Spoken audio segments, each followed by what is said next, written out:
Bloody beggar movie review ఏంటో చూద్దాం. 2 hours 29 minutes run టైమ్తో 1 month బ్యాక్ తమిళ్లో థియేటర్లో రిలీజ్ అయ్యి ఇప్పుడు అమెజాన్ ప్రైమ్లో తెలుగు డబ్బుడ్గా స్ట్రీమ్ అవుతుంది. ఇంకా బేసిక్ స్టోరీ లైన్ ఏంటంటే ఈ మూవీలో మన హీరో ఒక బెగ్గర్, అడుక్కోవడానికి కూడా బతికించే అంత లేజీ బిచ్చగాడు. అదీ కాక అతనికి మతిమరుపు కూడా ఉంది. ఇదంతా ఇలా ఉండగా ఒక రిచ్ ఫిలిం స్టార్ చనిపోతాడు. ఆ స్టార్ చనిపోవడంతో ఆ స్టార్ ప్యాలెస్లో బెగ్గర్స్కి భోజనాలు పెడతారు. బాగా ఆకలితో ఉన్న మన హీరో ఆ ప్యాలెస్కి వెళ్తాడు. ఆ ప్యాలెస్ చూసిన మన హీరోకి ఒక ఆశ పుడుతుంది. ఆ తర్వాత మన హీరో ఆ ప్యాలెస్లోకి వెళ్తాడు. ఆ ప్యాలెస్లోకి వెళ్ళిన తర్వాత తన లైఫ్ ఎలా చేంజ్ అయింది, అసలు తనకి ఏం ఆశ పుట్టింది అన్నదే remaining part of the story. Hero characterisation, బెగ్గర్గా తన daily routine, film star episode, ప్యాలెస్లో బెగ్గర్ ఎంట్రీ, ఇలా మూవీ ఇంట్రెస్టింగ్గా ఫస్ట్ హాఫ్ అయితే ఎండ్ అవుతుంది.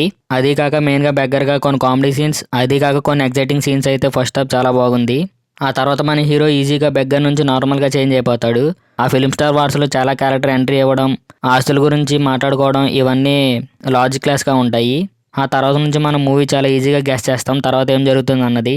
చాలా లాజిక్లెస్ సీన్స్ అయితే ఉంటాయి, దాన్ని కామెడీతో కవర్ చేస్తారు. ఈ మూవీలో బిగ్గెస్ట్ పాజిటివ్ ఏంటంటే హీరో బెగ్గర్గా అండ్ నార్మల్ పర్సన్గా చాలా బాగా యాక్ట్ చేశాడు. 2 క్యారెక్టర్లకి వేరియేషన్స్ అయితే చాలా బాగా చూపించారు. బీజిఎం అయితే ఓకేగా ఉంది. ఓవరాల్గా మూవీ ఎలా ఉందంటే నో లాజిక్స్ ఓన్లీ మ్యాజిక్స్ అన్నట్టు ఉంది. లాజిక్స్ ఏం పట్టించుకోకుండా ఓన్లీ కామెడీ కోసం చూసే వాళ్ళకైతే ఈ మూవీ బాగా నచ్చుతుంది. ఇంక ఈ మూవీ చూడాలనుకున్న వాళ్ళు అమెజాన్ ప్రైమ్లో తెలుగు డబ్బుడ్గా స్ట్రీమ్ అవుతుంది. చూడాలనుకునే వాళ్ళు చూడండి. Thank you.